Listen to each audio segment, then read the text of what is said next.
subscribe the channel and press the bell icon for upcoming videos. Hello friends, welcome to my channel Pharmacology Concepts by Rajesh Chaudhary, and in this video I will discuss about the RS nomenclature in two chiral center containing compounds। तो आज की video में हम बात करेंगे कि ऐसे compounds जिनमें दो चिरल सेंटर्स होते हैं, उन चिरल सेंटर्स में हम किस तरीके से R और S को नोमेनक्लेचर कर सकते हैं, कॉन्फ़िगरेशन सेट कर सकते हैं। और इस वीडियो में हम ये समझेंगे कि हम किस तरीके से एक कंपाउंड्स को हम डेक्स्ट्रो या लिवो या फिर D और L या फिर R और S में नोमेनक्लेचर कर सकते हैं, एक साथ हम लिखने की कोशिश करेंगे। And if you want to watch my previous videos regarding the organic chemistry, you can check the description box below or by using this link. So now let's discuss about the topic.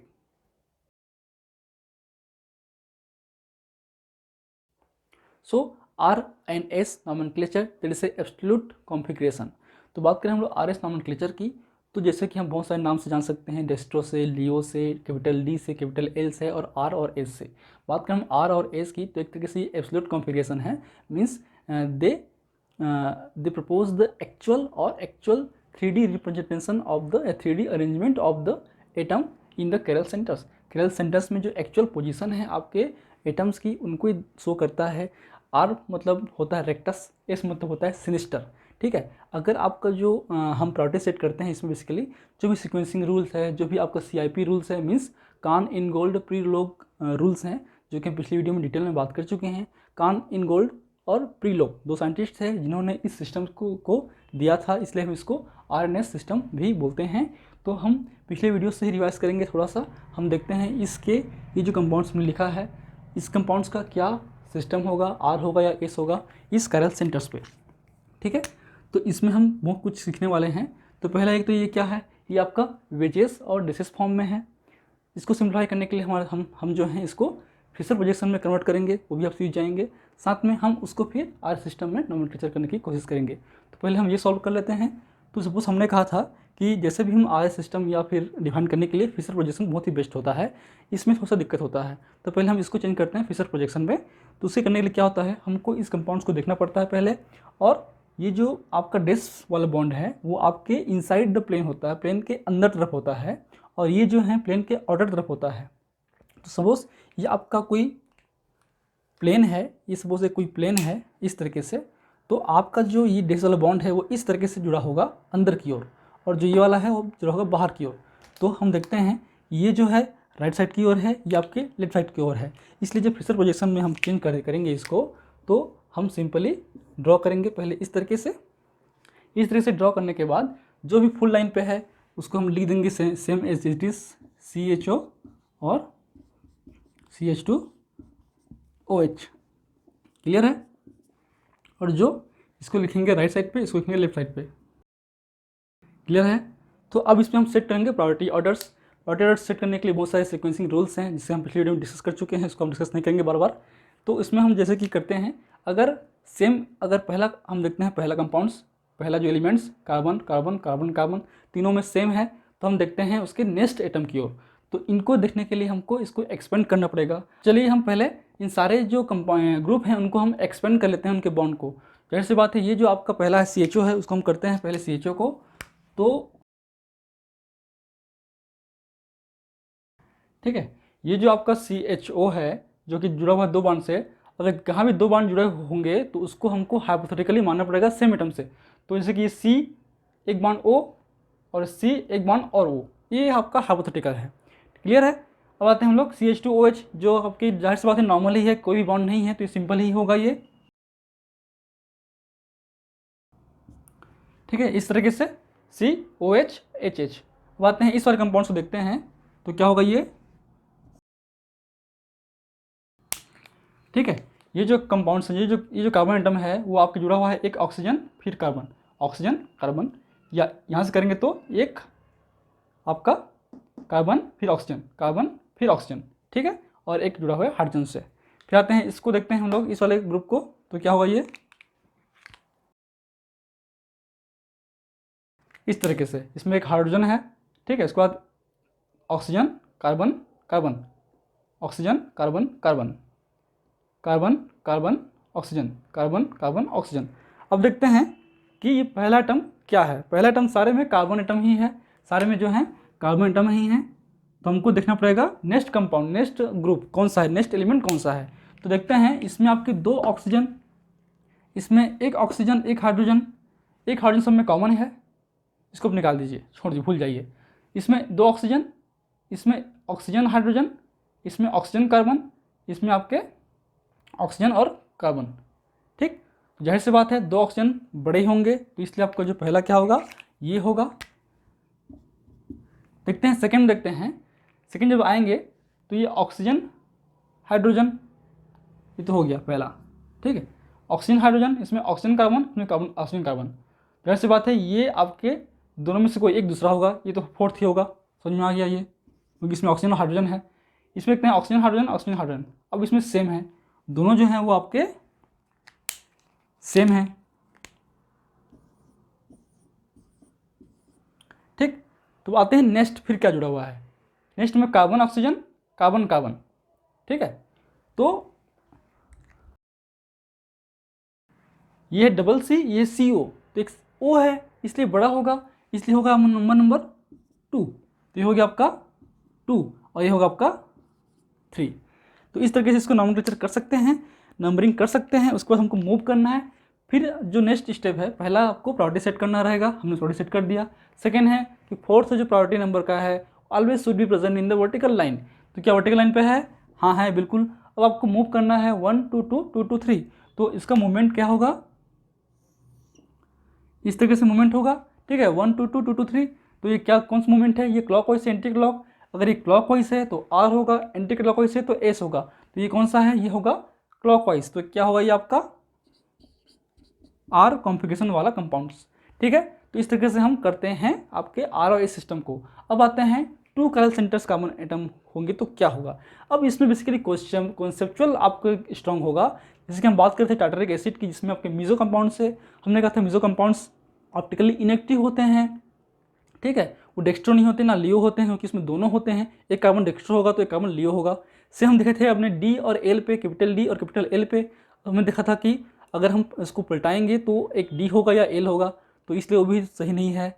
अब देखते हैं हम are system के बारे में, तो क्या are system में वो सही जजमेंट होता है कि वो आपका ऑप्टिकली एक्टिव है या इनएक्टिव है, क्या वो सेम होंगे, क्या उसके मिरर इमेज जो बनाएंगे वो क्या सेम होगा, क्या वो एग्जिस्ट करेगा या नहीं करेगा, उसको हम समझते हैं 1 बाय 1 डिटेल से। ठीक है, इसको नोट करने चाहे तो नोट कर सकते हैं। फिर हम बात करते हैं आपके टार्टरिक एसिड के आर सिस्टम के लेकर। ओके, हो गया, चलिए।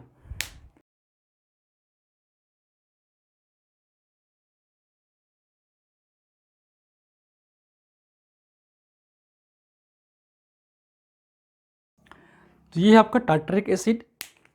ऑलरेडी हम बात कर चुके हैं, ये आपका मीजो कंपाउंड्स हैं, और ये जो मीजो कंपाउंड्स हैं वो आपके ऑप्टिकली इनएक्टिव होते हैं, क्योंकि इसमें आपके एक प्लेन ऑफ सिमेट्री होता है।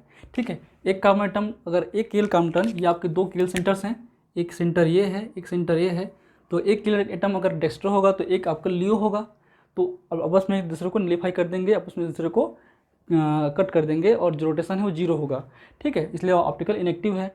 जब हम बात कर रहे थे डी और एल सिस्टम की, तो डी और सिस्टम क्या था कि जो आपका सेकेंड लास्ट कार्बन एटम है, हम नंबरिंग करेंगे टॉप से, तो ये आपका 1 होगा, ये 2 होगा, ये 3 होगा और ये 4 होगा।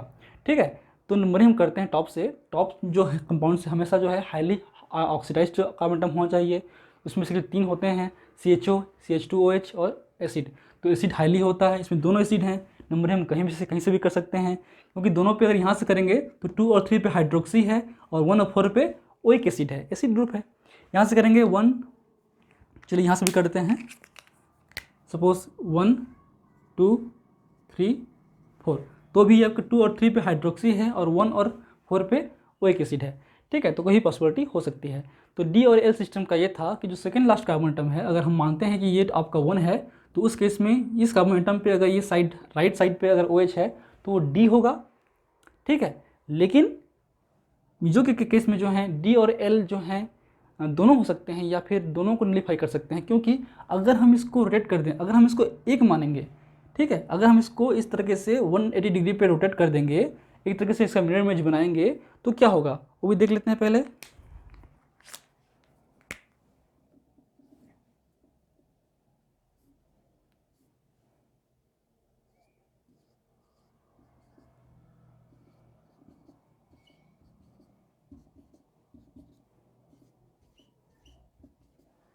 ठीक है। अब इसके केस में ये जो कार्बन एटम है यहाँ आ गया है, तो यहाँ से हम नंबरिंग कर सकते हैं 1 2 3 4। तो हम जब डीएल देखेंगे तो ये आपका डी शो हो रहा है, ये आपका एल शो हो रहा है। यही कंपाउंड डी शो हो रहा है, एल शो हो रहा है, मतलब उसमें दोनों हो सकते हैं। मतलब उसमें आपका ऑप्टिकल इनएक्टिव है, ना वो डी है ना वो एल है, हम उसको डिफाइन नहीं कर सकते इसके केस में। क्लियर है? ठीक। अब बात करते हैं आरएस सिस्टम की। तो आरएस सिस्टम को हम डिफाइन करने के लिए भी हमको जो है इन कार्बोनिल सेंटर्स की जो रोटेशन है वो देखना पड़ेगा, जो पोजिशनिंग है आपके मॉलिक्यूल्स का, ग्रुप्स का, वो देखना पड़ेगा। उसके लिए हम सेट करते हैं प्रायोरिटी ऑर्डर।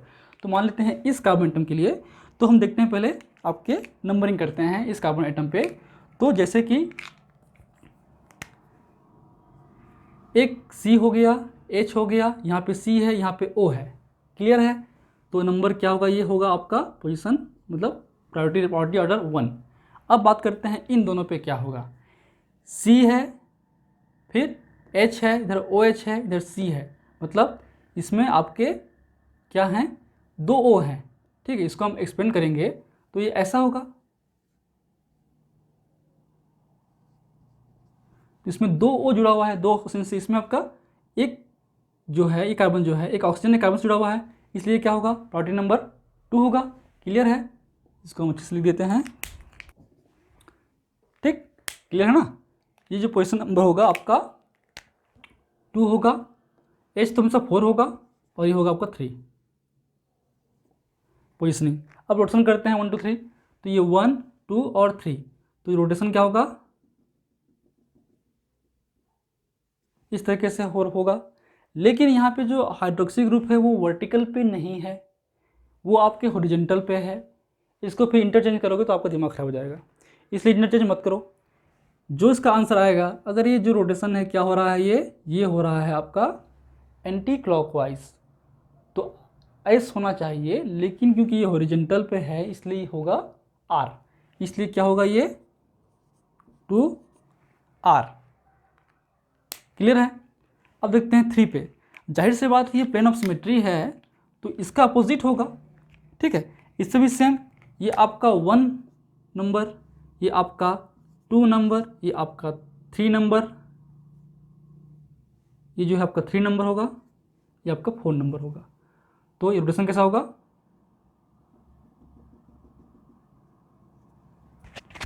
ठीक, इस तरीके से हो रहा है, मतलब ये क्लॉकवाइज हो रहा है तो आर होना चाहिए, पर ये हॉरिजॉन्टल पे है इसलिए ये क्या होगा, एस होगा। तो 3S। तो इसलिए हम अब बात करते हैं इस चीज़ की, देखते हैं, क्योंकि ये एग्जैक्ट इसका मिरर इमेज है। हमने कहा था कि आपका हम इस कंपाउंड्स का, इस मीज़ो वाले कंपाउंड्स का, टार्टरिक एसिड का कोई भी मिरर इमेज जैसा कंपाउंड एग्जिस्ट नहीं करता। अब वो क्यों नहीं करता, अब समझोगे। ठीक है, हम मिरर इमेज तो बना सकते हैं, लेकिन कंपाउंड्स वही होगा। कैसे होगा, देखते हैं। इसको अपोजिट कर देंगे तो क्या होगा,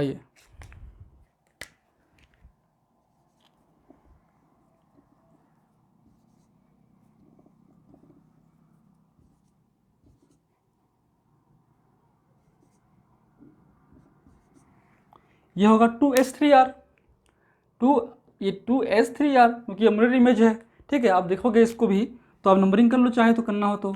ये आपका 1 है, ये 2 है, ये 3 है। क्लॉकवाइज से तो R होना चाहिए, हॉरिजॉन्टल पे इसलिए S होगा। ये आपका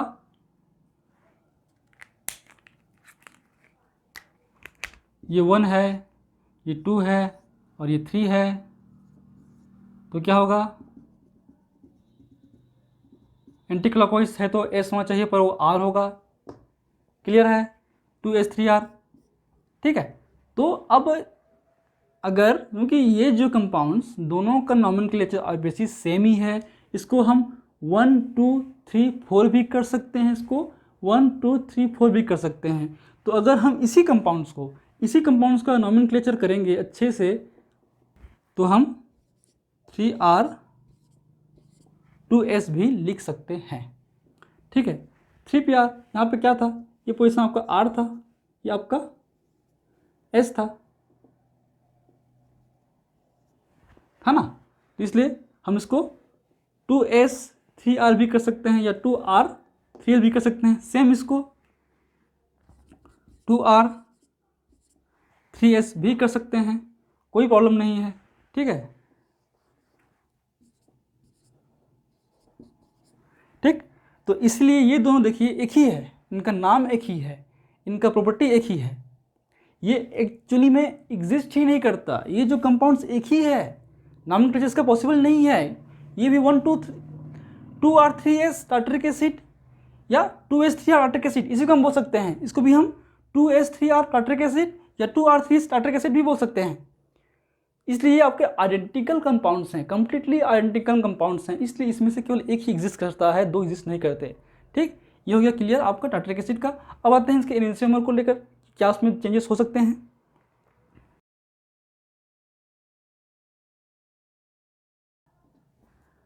ठीक है, और देखते हैं इसको, ये क्या सेम होगा या अलग होगा, क्या होगा। अब जैसे कि अब नंबरिंग कहीं से भी कर दो, 1 2 3 4, क्लियर है। अब देखते हैं इस वाले कार्बन एटम पे, मान लो ये 1 है, ये 2 है, ये 3 है, ये 4 है। तो ये आपका प्रायोरिटी ऑर्डर पे ये 1 प्रायोरिटी, ये 2 प्रायोरिटी, ये आपका 3 प्रायोरिटी, ये 4। मूव करेंगे,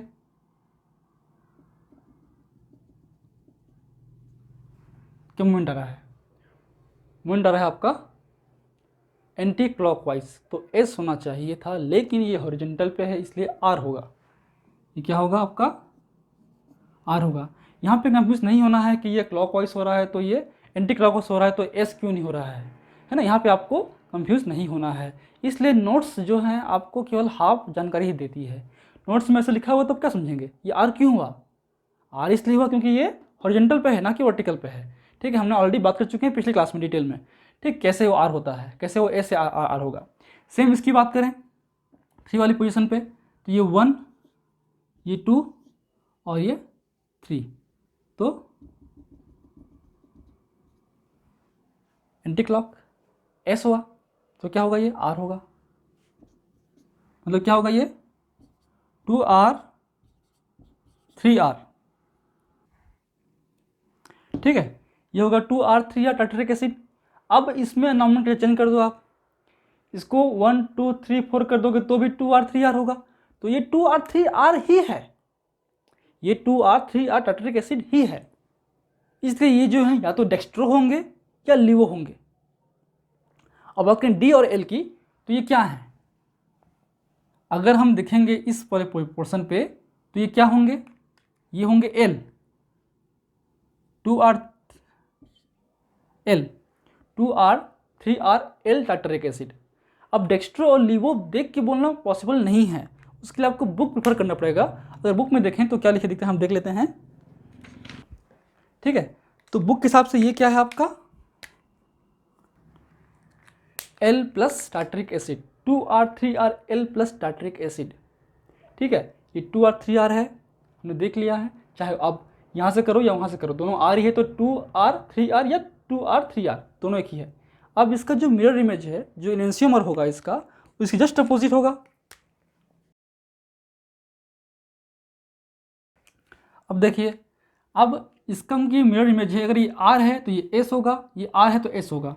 ठीक है, इसमें आप समझने की बात नहीं है, चाहे तो आप कर सकते हैं ट्राई। तो ये होगा 2S 3S D माइनस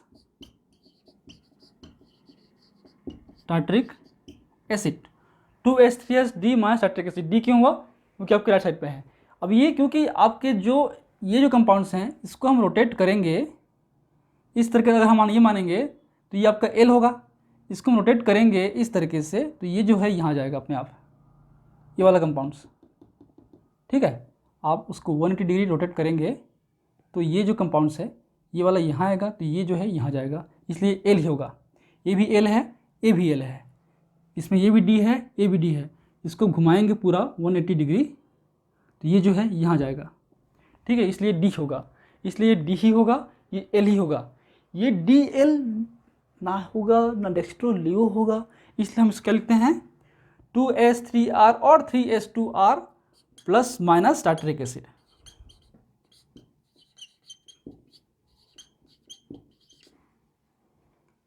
ठीक है, इसलिए ये आपका मीजो कंपाउंड्स है। क्लियर है। अब देखते हैं आपस में क्या है। आपका ए और बी जो हैं, ये आपका सपोज ए है, ये बी है, ये सी है और ये डी है। तो आप बताइए ए और एन बी क्या हैं? These are not enantiomers, these are the not enantiomer. ये आपस में मिरर इमेज जैसा लग रहे हैं भी, लेकिन ये कंपाउंड्स एग्जिस्ट नहीं करता है। ये कंपाउंड्स एक ही है, कंपाउंड्स है, बस लिखा गया है, इसलिए एक those are the identical compound.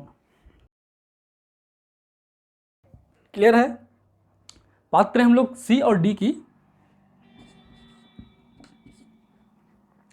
ये कंप्लीटली आपस में एक दूसरे के मिरर इमेज हैं और दोनों ही एग्जिस्ट करते हैं, दोनों ही अलग कंपाउंड्स हैं। एक आपका 2RRL प्लस टार्टरिक एसिड है, एक आपका 2S3SD माइनस टार्टरिक एसिड है।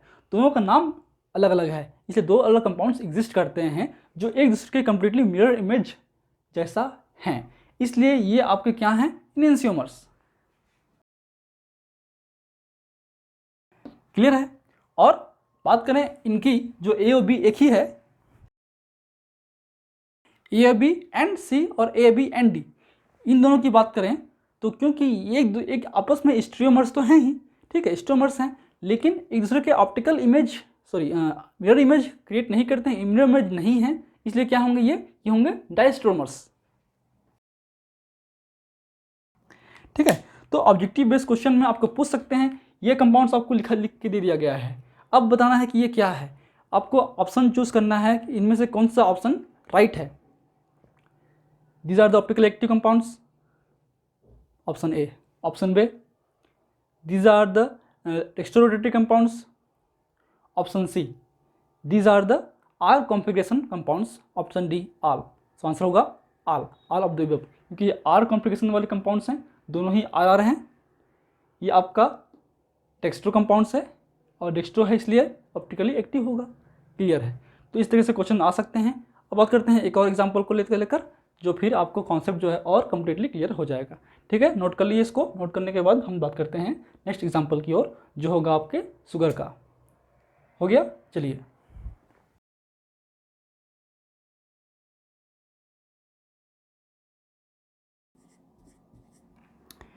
ठीक है, अब ये एग्जाम्पल है थ्रियोस का। आपको बताना है ये आपके आर एस क्या क्या हैं, आपके डी और एल क्या क्या हैं। तो पहले हम कवर कर लेते हैं, ये आपके ऑप्टिकल एक्टिव है कि ऑप्टिकल एक्टिव नहीं है। तो इसमें आपके स्प्लेनर सिमेट्री नहीं है, इसका मतलब ऑप्टिकल एक्टिव होगा। ऑप्टिकल एक्टिव है का मतलब इसका मिरर इमेज होगा, हम ऑलरेडी क्रिएट कर दिए हैं। तो एक आपका डेस्ट्रो होगा तो एक आपका लियो होगा। कौन सा डेस्ट्रो कौन सा लियो, ये हम देख के नहीं बोल सकते, ये बुक में लिखना पड़ेगा या फिर हम बात करेंगे एग्जाम्पल के रूप में। तो देखते हैं आप डी और एल का केस में, कैपिटल डी कैपिटल एल। तो इस केस में क्या होगा, आपके हाईली जो ऑक्सीडाइज कार्बन एटम है CHO ऊपर है, ये नीचे है, ठीक है। तो 1 2 3 4, क्योंकि इसमें नोमेनक्लेचर फिक्स है, इसमें हम ऊपर नीचे नहीं कर सकते। ठीक है, हम इसमें जो है ऊपर नीचे नहीं कर सकते। 1 2 3 और ये 4। टार्टरिक एसिड पॉसिबल था ऊपर नीचे करना, इसमें पॉसिबल नहीं है। क्लियर, क्योंकि आपका ये एल्डिहाइड ग्रुप जो है IPC के हिसाब से प्रायोरिटी ऑर्डर पर रहता है, इसलिए 1 2 3 4 ही होगा। ये आपके एल्डिहाइड वाले ग्रुप होंगे। ठीक है, अब देखते हैं इस पे जो है RS क्या होंगे। तो पहले डी देखते हैं, डी और एल। जाहिर सी बात है, ये आपके राइट साइड पे है, ये लेफ्ट साइड पे है, तो ये आपका होगा D3OS। ये तो क्लियर हो गया, D3OS, ये हो गया आपका L3OS। ठीक है, अब मैं आपको बता रहा हूँ, मैक्सिमम टाइम पे ये देखा गया है, अगर कोई कंपाउंड डी लिख रहे हो तो वो क्या होता है, वो होता है माइनस लियो, और ये होता है प्लस। देखोगे, हमेशा देखोगे, एग्जाम्पल आप देख लो बुक में, DL, डी माइनस मतलब डी कॉन्फ़िगरेशन वाला लिवो रोटेटरी 3OS है, ये L कॉन्फ़िगरेशन वाला डेक्स्ट्रो रोटेटरी 3OS है। ठीक है, ये ऐसा होता है। ठीक है, कहीं भी D प्लस बहुत कम देखने को मिला हुआ। ठीक है, ये देखना, ये बोलना पॉसिबल नहीं है देख के, ये बुक में लिखा होता है तो हम बताते हैं। अब आते हैं आर सिस्टम के। तो ये 2 और 3, 2 और 3, 2 और 3। इसमें फिक्स है, इसमें आपका ये 2 ये 3 नहीं हो सकता, ये 2 ही होगा, ये 3 होगा, ये फिक्स है। अब देखते हैं मूवमेंट करते हैं, इसमें प्रायोरिटी सेट करते हैं।